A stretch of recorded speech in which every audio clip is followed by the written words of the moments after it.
Hi, I'm Mara Webster with In Creative Company, and thank you so much for tuning into one of our talks today. We are a year-round talk series bringing you the best creative voices in entertainment, and I'm so thrilled today to be joined by the fantastic Try Guys, Keith, Ned, Zach, and Eugene, to talk all about their work on the internet, but also their new documentary, Behind the Try. And I wanted to start by diving back to when you first started this company, which we see through the documentary, kind of those early days when you were at the Chase Bank, even just signing the paperwork, having those last minute hesitations, and obviously at this point, everybody knows that you came from working at BuzzFeed. And people always assume when you work somewhere like BuzzFeed that there's a million people to do every single task. But the reality, I know from experience as well, is you're still involved in so many elements and all of the tiny details. But even within that, there's a difference in starting your own company and the minutia that's required of that. And I was really, really fascinated and wanted to ask about what were those things in the early days that all of a sudden you found yourself having to think about or reprioritize and make time for that you hadn't necessarily anticipated in launching the production company? Wow, good question. Well, I think it's pretty funny because we all have all the skills of video production, so we can all shoot, all edit, write, direct, and that was a real asset in the beginning of the company because we could really bootstrap things, be doing a lot ourselves, staying up till midnight, totally overworking ourselves. But the funny thing was all the new skills we had to learn that we had no idea that also are involved in running a company. Like as soon as we started hiring employees, we didn't know how to do payroll or set up a 401k or a health insurance plan. But now we're proud to say that our company offers all of that. Fantastic. And it seems like you have a really nice and kind of natural rhythm and flow with each other from working together over the years of kind of We've who already takes on lost what. Ned to Is paternity this a leave. lie? He's a new father, so forgive him when he peeks away. No worries. Oh yeah. Hi, baby on camera. It's already happening. The Wait, baby I love is it. already. I just don't want to derail things Yeah. more than Alright. I already just did. You were Love saying, it. Mara. You were The saying. joy of the internet. Well, it seems like you all have a really nice kind of rhythm and flow in the way that you work with each other, the way that you break down tasks. You each kind of have things that you know are your strengths and your weaknesses, and really kind of spread the wealth amongst the four of you.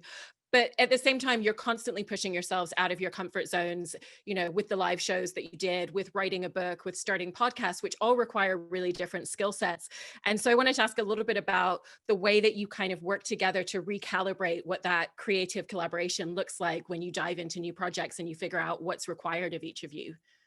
I think that our videos and our business are very similar, right? We are very excited to try things that are difficult, to learn more about them. And I think a lot of it is like we wanted to write a book because we didn't know how to, right? And we figured that whatever we learn from the book writing process probably has a lot to teach us about other aspects of entertainment. Like when we do online videos, even though sometimes they are like 45 or 50 minutes, a lot of them are 12 to 18 minutes, and there's just not as much depth to storytelling you can do there. So a lot of the extra media, exploits we've done, whether it's a movie or a book, are about being able to tell deeper, longer, richer stories. And then in the work delineation within that, it's sort of, we find out who is better at what once we dive in, right? We found out in the book that I was great at just hit the ground running and just plowing a ton of writing down, but I wasn't the best at shaping things and weaving through. So you'll sort of find out as you dive through a project whose skills sort of show up and who is better at it. And also one of us will just get excited about a certain type of skill and sort of dive into it deeper and get really good at it. And maybe we'll just keep doing that skill or bring that skill into another part of the business. Yeah. And one of the things that I love about the live shows that you put together and the tour that you went on is it feels like a very cohesive piece of content that you put together, and you have kind of an overall narrative arc, and you really think about the context of what's happened in the show before, how is this going to sit with the audience at this point within all of the smaller moments, and then also really thinking about, as you do with your videos all the time, like how to bring everybody's personality to the table. And so I just wanted to ask about the journey of mapping out what the show was going to look like and how you were going to create that kind of overarching thread with the smaller moments piecing into it. Yeah, that was, I'm going to pass it to the other guys as well to answer, but I think what was difficult about that was that we came up with the name of the show first, Legends of the Internet, and then we kind of had to figure out how we deliver on that promise because we're like, well, we need a good name. It has to sound and be fun to make. And then, creating something that would be a show that people who liked theater would like. So not just our fans already could come and feel like they got a good glimpse of us, but if people who didn't know us came, they would be able to learn who we are through the show, enjoy what we did, and also think, oh, these guys are actually normally stage performers that happen to do the internet, which is actually the opposite. We're really internet performers that can also do stage work. And you know, finding ways that, and also the show changed as we were touring, right? Like the show we wrote in the beginning of the summer was not the show we were doing by the end of the summer. Like little things changed as we found like different audience participation beats didn't quite work. And that's sort of what we do online, is that we see how things you know, are received and we change them. And normally you can't do that in a theatrical show, but we were able to be reflexive and make the show better and better and better every night by not only getting better rehearsed, but changing how the show worked. Yeah, with the live show, I think there was the selfless opportunity. Wow, the sun just came hard in my face. Yeah. So you start speaking and suddenly. It's the spotlight. It's my time to talk. With the show, there was the selfless opportunity of, if we were fans of ourselves, you know, what do we want to see, right? Like, what do I want to see from the Try Guys in a Try Guys show? But with the tour and also with the movie, there was also the selfish opportunity of, what do I get to do and show that they've never seen from me before? What can I deliver that is unique to this? Because we've been doing this for a long time, but there are still, you know, muscles that we haven't gotten to flex, things we haven't gotten to do, from scripted writing to writing music to different types of performance to you name it. So I think with every project, we like to think about, how can we push ourselves? How can we do something that we've never done before? Mm-hmm. And there's a moment within the documentary that we see when you're in rehearsals and you're doing all of the tech run-throughs before you do your very first show. And there's a moment where you kind of all realize that the show isn't quite where you want it to be. There's still more work that you feel needs to be done, but that's the time that you have at the venue and you have to just kind of move forward anyway. And I thought that was a really powerful moment to include in the film.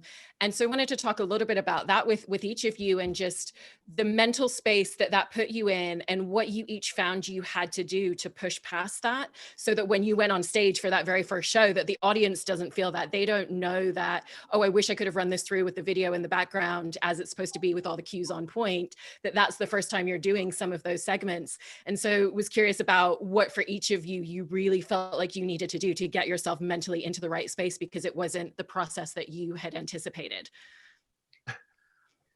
This is sort of a tangential answer. One of the things that actually was hard to do is that we were still making the video assets in the show the week before the show.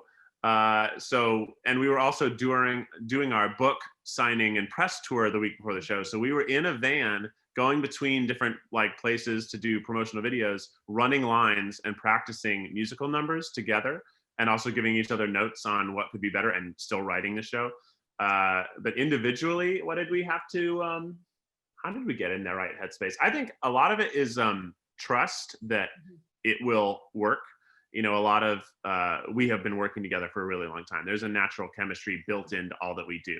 So even if we fuck up in the show, there's 3 other guys there to help make you look like you didn't fuck up, right? So it's a lot of trust and leaning on one another to make it that like we can just get out there and have fun. We've done all the rehearsals, even if things totally fail, which we were in, was it the Singapore show? Everything broke. Everything, the whole show broke. The music and videos stopped playing for the last third of the show. We still did the rest of the show. It was great. It was probably one of the most fun shows that we did. So, you know, getting past that idea that things have to be perfect to be entertaining, but also still trying to make the perfect show. Yeah. It's the idea that the show must go on. No matter what happens, you just have to keep going and know that you know it well enough to figure it out. And in order to get to the point where you know it well enough, we just have to do it over and over and over again. We were doing it in hotel rooms or in the car, as Keith was saying. But there was actually one show that we finished a number a cappella because it just, the tech stuff didn't work, and that was that, and we had to just figure it out.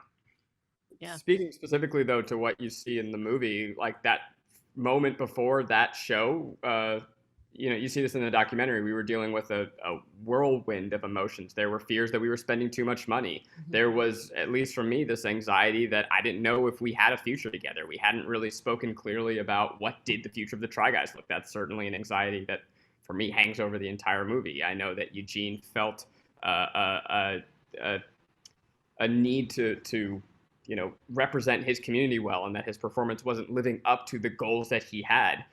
There were tech errors and Keith's music not being shown to its full potential, and that if we are going to spend all this time trying to make a great show, are we going to go out there and not deliver on our potential? So you see all of that in the movie, and it was very, very stressful. Mm-hmm. And Eugene, part of what we see in the film as well is the journey of you putting out your coming out video, which is so beautifully directed and is such a stunning piece of artwork and storytelling and what you're able to communicate with it. And I wanted to ask you a little bit about the journey of making that, and just the unique aspect of trying to figure out through the form of dance and choreography, physically how you wanted to tell your story, and then even in terms of directing it, thinking about the specific lens and the way that you wanted people to view that, and what that journey was like in figuring out and making all of those really specific choices. What's funny is, as we discussed, so many of the things were happening in a perfect storm in terms of scheduling. So the actual production, from me conceiving of it to having to put it online, was probably within a month.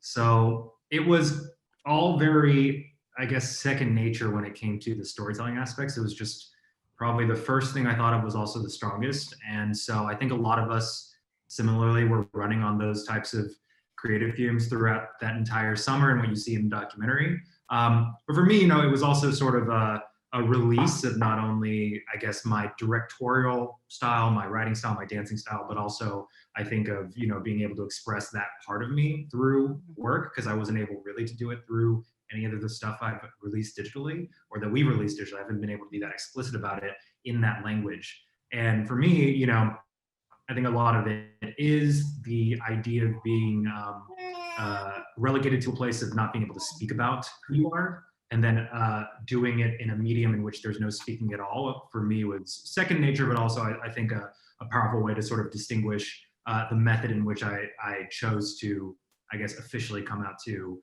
people in my family and to the public. So, that carried on through the tour as well, where my entire section was dedicated to the LGBTQ plus community, and did a sort of lip sync dance extravaganza. And I think the best way to put it is, it all comes down to being transparent about where you're at, who you are. And that's the sort of beauty of where we come from in digital, because even though every show was like a rehearsal, and I'm certainly not happy with how fast I had to produce my coming out video, I think people can see that you are being honest in that expression. And even if we fucked up in a show, and if we didn't have maybe the best amount of time to finish an entire book, we always lean back into being authentic about where we're coming from, and making sure that that's where the audience first sees our messaging. So success from a place of wild conditioning, but I think that's certainly part of the brand that we've tried to build to support people trying to, I guess, be the best version of themselves. Yeah. And it's that authenticity that really elevates a lot of the stories that you put out there and a lot of the content that you create. And, it's easy to look at it now and see the relationships that you have on screen with your audience members, and, bringing your family into the fold, literally down to Ned's baby in the corner right now. But, I imagine that it's been a bit of a journey in getting there, and just wanted to talk a little bit about those early days when you first started putting videos together, and what that looked like in terms of just the realization of figuring out, okay, we really need to present our authentic selves. That's what connects to audiences. How much of ourselves are we gonna put out there, and what aspects are we going to allow people into in our lives, and what that looked like, particularly in the early days when you were first approaching it. I think that's one of the really cool things about this movie is this is probably the deepest, most intimate look that fans will get at us, or ever have gotten at us, because there's a lot that there's kind of this dance between your actual personal self and then the sense of self that you portray online. going back to the idea of a, 15-minute YouTube video, or even, when we started making them, they were 2 or 3 minutes. There's only like a hair's width of time that you can create personality traits or establish them as an editor or a producer. Certainly, you can't present a fully nuanced version of who you are as a person. So I think at its worst, we then resort to like stock stereotypes of like, he's Ned, the one with the wife and the family. Which, really there's nothing much more to know about me now. You're literally holding a baby. It's a pandemic. It's hard. My wife is with the toddler. No, in the movie you get to see how that dance affects us, and how the tension between our personal private selves and ourselves online is portrayed. And the coming out video for Eugene, that whole journey is a really interesting nuance of that as well. Mm-hmm. I think it's a dance we're going to be doing our entire lives, right? For many YouTuber / influencer types, your personality is the game. It's why they got into it. And for the 4 of us, we're kind of like incidental YouTubers. None of us grew up wanting to do this, and we all have other things that we like to do, but we found a home on YouTube that surprised us and has delighted us in ways we did not expect. But I, to this day, wrestle with what parts of myself am I going to share because there's power in that, because it can help people in the world, and what parts of myself do I need to keep for myself because that's what's going to keep me a sane, well-rounded human being. Yeah. Yeah. One of the other things that I think you do really well in terms of that authenticity is working with branded content. And that's a thing that a lot of creators, a lot of filmmakers, a lot of storytellers are kind of in that world now. And it's always a bit of a balance and a dance, like anything working with sponsors and brands. And so I wanted to ask you about that journey specifically, and how you work collaboratively with these brands that maybe sometimes come in with an idea that doesn't feel like it fits what you're trying to convey to your audience, and how you really work collaboratively with them to make sure that the content at the end of the day that you're still putting out still feels really authentically you, because audiences are really sophisticated and they can absolutely smell those things, but you do it so brilliantly. Yeah, I think it comes with what we luck out on is companies always have their like true north, like the thesis of like what their thing is, right? So we can sometimes be able to look at what their campaign objective is and find something that's more tangentially related that still is true to our brand. Plus, we sometimes look at these as like opportunities for us to make cooler stuff that we can't afford to make without a brand attached. So like we can't go race dog sleds on a glacier in Alaska, right? That's kind of crazy. But once you have somebody else, giving you a production budget that is normally reserved for TV or movies, and we're getting that for a YouTube video, we have the ability to create larger than life content that is, now it's not that we're showing our audience a branded video, we're showing our audience a grander video, and also there is a brand attached to it. And hopefully the brands that we work with are brands that people feel happy about and that kind of thing as well. Yes, thank you. We do really well at branded content. Right. It's a new phrase now that made that up on the fly, so we can keep it, I guess. Jumping back to the live shows, I know that you had kind of like a myriad of ways that you would be preparing before going on stage, from kind of like stretches that you would be doing to various kind of improv exercises that you would do even just amongst the 4 of you, and wanted to ask you about that because I was really curious kind of like what that looked like right before you're going on stage, and what some of those improv exercises and group plays that you would do together you did that you found to be really conducive, so that you felt really loose and just ready for the energy that you needed to bring on to stage. The whole 3 hours before the show is cacophony, because you have a meet and greet with 150 people, and it's kind of amazing because people are very excited to see you. Sometimes they're very emotional to see you, but it's a show in itself. If it's not a show, it's actually 150 individual shows. You're doing all those shows, then you're going back, you're doing the tech, you're getting ready, and I think it's just that we had fun with each other throughout all of that process. And then when we did the warm-ups, it was just sort of second nature. But for me, the best was literally the 3 minutes before the show begins, because there's a countdown Zach made this great playlist. So we sort of know, and we're feeling the music change. We're feeling the audience's energy on the other side of the curtain. The four of us are like really excited. We're like, okay, let's do this show. Let's rock it. It just this huge amount of positive energy and adrenaline before you're about to perform, and you can hear everybody be excited. And sometimes they're like singing along to the songs of the soundtrack. And that's really just a testament to our fans that they're letting us know before the show starts that they're ready to have a great time, which is going to make you have a great time in that show because the audience is already over. They're so excited and you're excited. We're also wearing like space futuristic outfits at the beginning. It's all so ridiculous. And I think sometimes we're like, can you believe we're about to do this show for like 2,000 people? This is ridiculous. Okay, this is going to be a great time. So it went from warm-ups to just like amp-ups over time, I think. Also, Keith would crush Red Bull. Oh, I would crush Red Bull. We would all be, because it was like the show started at 8 o'clock. You've already done all this stuff. You got to have some caffeine.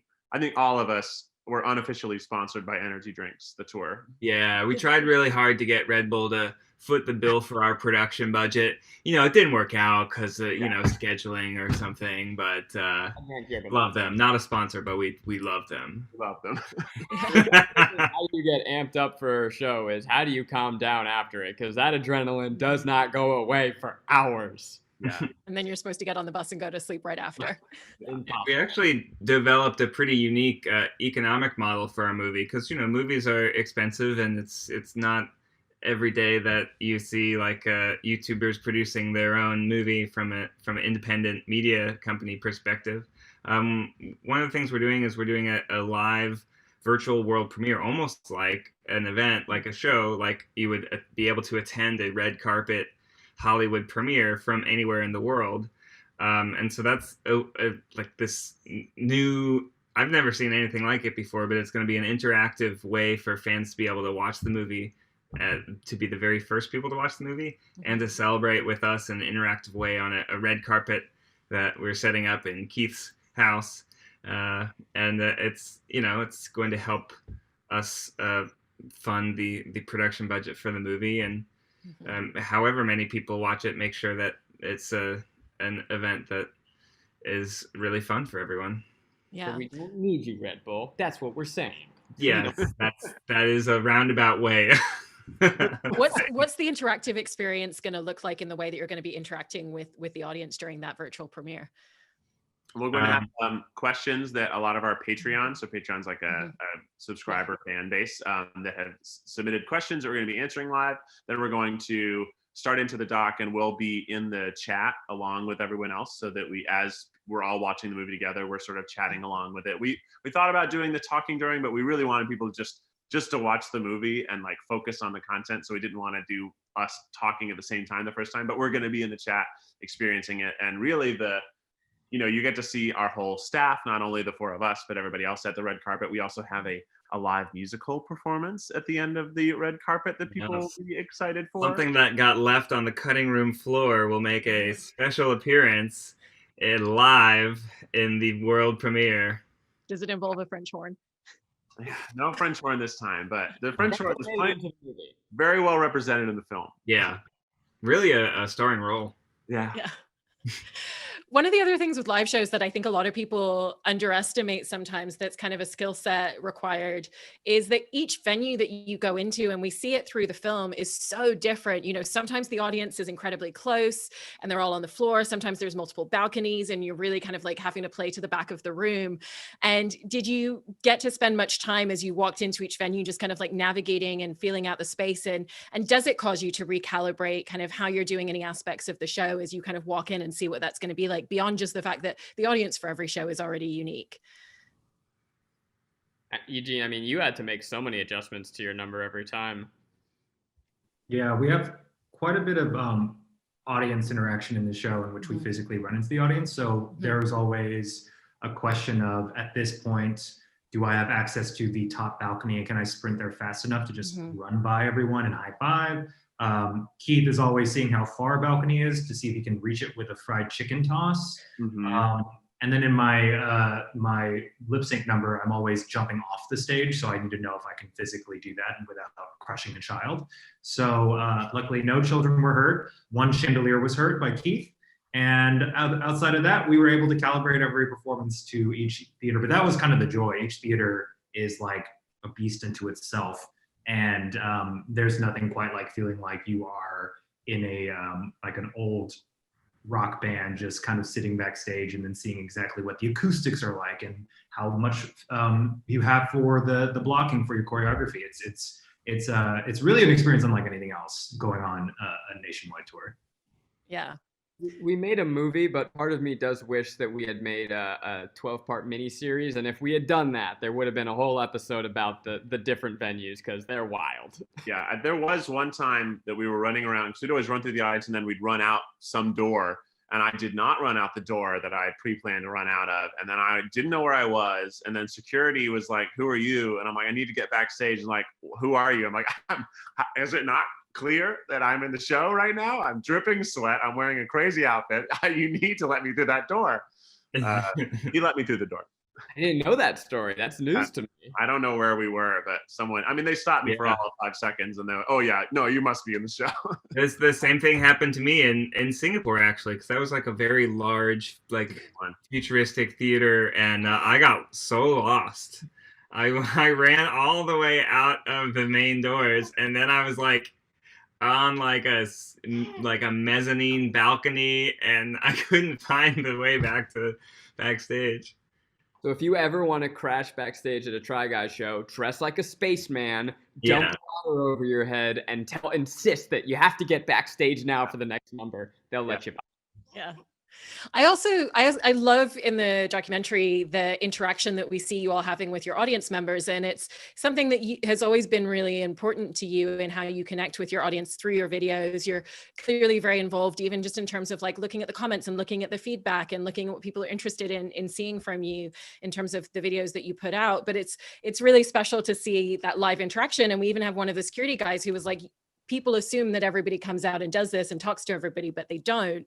And with that version of it being such an instant piece of feedback where you get to see how someone's responding to something literally the moment that you've performed it, and also just really hearing people's stories and how your content has impacted them and, helped them through certain things and situations in their own personal lives. Has it changed the relationship and evolved the relationship that you have with your audience since doing those shows and having those experiences, and the way that you now view your content and its ability to really connect and change people?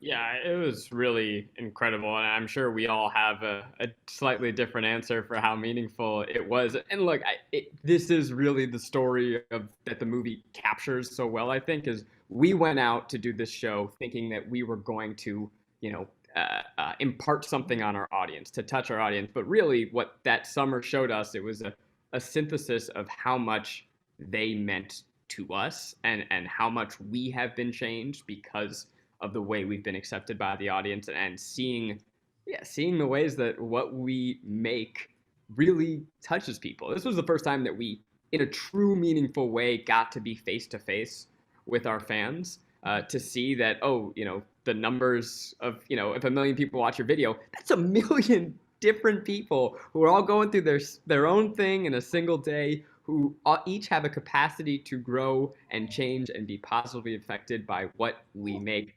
It's mind-numbingly cool and incredibly humbling and meaningful, and it'll be hard to do something cooler in our lifetimes than what we got to experience. Yeah.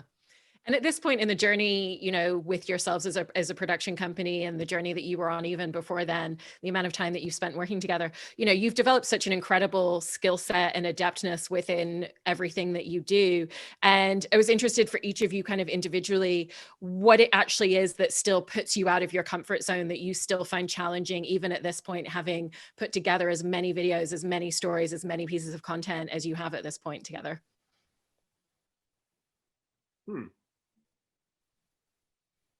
My quick answer is I'm afraid of heights, but I don't think that's the answer you're looking for. I think anytime you do something new, whether it's, we've done, dozens or hundreds of stage shows, maybe Keith has done over 1,000, but I think you still you can be comfortable at doing something, but anytime you do a new show or you do a new experience, if we're shooting a video, trying something totally different, it's still, there's a sense of novelty and a sense of uncertainty. You know, you can still get nerves. Like I've done hundreds of shows. I still get a little nervous right before I go on stage, and yeah, I'm practiced at calming down those nerves. But And babies. hello, Finn. Hello. You want to be part of the interview too? Does. I think yeah. the thing for me right now is, and I think it's very relatable, is that there's lots of things that scare me and overwhelm me, or things I think that I can't do, right? Like I just moved into a new house and I needed to change the doorknob, and I'm like, I can't do that. And I'm like, no, I probably can. I just need to like try. And I think that that's a really good message. And we do those grandiose versions in our videos, right? We like try impossible things. But I think every day somebody looks at something in their house or in their life and they think, I can't fix that. I can't do that. And it's not true. I think all the time, like lots of people buy houses, lots of people buy cars, lots of people change their own oil. All these things are possible. They just take effort, and you need to be willing to know that you might fuck it up the first time. I fucked that doorknob up, but I got that doorknob fixed. But I broke it worse 3 times before I fixed it. But you know, I have the confidence to like do that, and little things like that don't freak me out as much. And I think it's just like we're so afraid of failure in society. We've been taught to not fail and not let people see you fail, and failing is so important to growth and learning. And as long as we're afraid of failure, we're never going to be our best potential selves. Mm-hmm. How about for you, Eugene? You know, I guess one big thing to always remember is that you don't have a brand based on trying without learning. So there's a certain moment in which even we are aware that we've grown past something, or that we are not the right people to talk about something. I think that there is a fine line for many people, especially if they're coming up in business, particularly in something like digital media, where, like we discussed in the doc, what is that fine line between my real life versus what I put on screen? And I think it's really okay to be able to healthily compartmentalize those and see when it's necessary to give power to one over the other. And I think that that is something that when you first, especially when you're a kid, you go online, you think everything relies on the Instagram likes, or if your tweet gets retweeted. And I think that for us, it's one of the things that's always kept us humble and aware that we are first and foremost, not only friends, but we're a production studio. So we don't let anything, I think even in the sense of the most romantic thing I could answer, you know, would not be fully truthful, just because I think, you know, we worked together for almost 7 years. That's 7 years of growing up, and we weren't the same people before, we aren't the same people now. And I think that being open to that change and being open to adapt and evolve is necessary in any type of line of work you're doing. And that even includes if you're on YouTube every single day. So the audience picks up on that, your friends pick up on that. And I think that always coming in with that, being okay to be wise is, and not act like you're not wise, is very important, I think, especially in the types of videos we make. Yeah. And what about for you, Zach? It's so hard to give an answer to this that is not, I mean, this is getting to the core of everything we do and everything we believe, right? The not so secret is that fear of failure never goes away, that fear paralysis never ends, even for us, even for people who make a life out of trying things. We're terrified all the time. I was afraid of showing people that I was balding, but I knew that there was a power in that. I'm afraid of my chronic pain and succumbing to that, but there's a power in tackling that fear head on, because it gives me a more fulfilling life. I'm afraid of, I mean, when we started making videos, I was afraid of my naked body, like just my chest being on camera. It horrified me. I think what we have been fortunate enough to find again and again is that the things that you fear the most frequently lead to the things that are the most meaningful, and certainly the most memorable. So I'm not going to sit here and say that I'm not afraid of anything, but I'm certainly trying my damn best to not let that stop me. Yeah. Well, thank you so much for taking time to talk to us, not just about the content that you're putting out there, but also behind the Try, your documentary coming out. And I wish you nothing but the best of luck with the premiere of it, and hope that Red Bull come in as a sponsor for you. I hope so.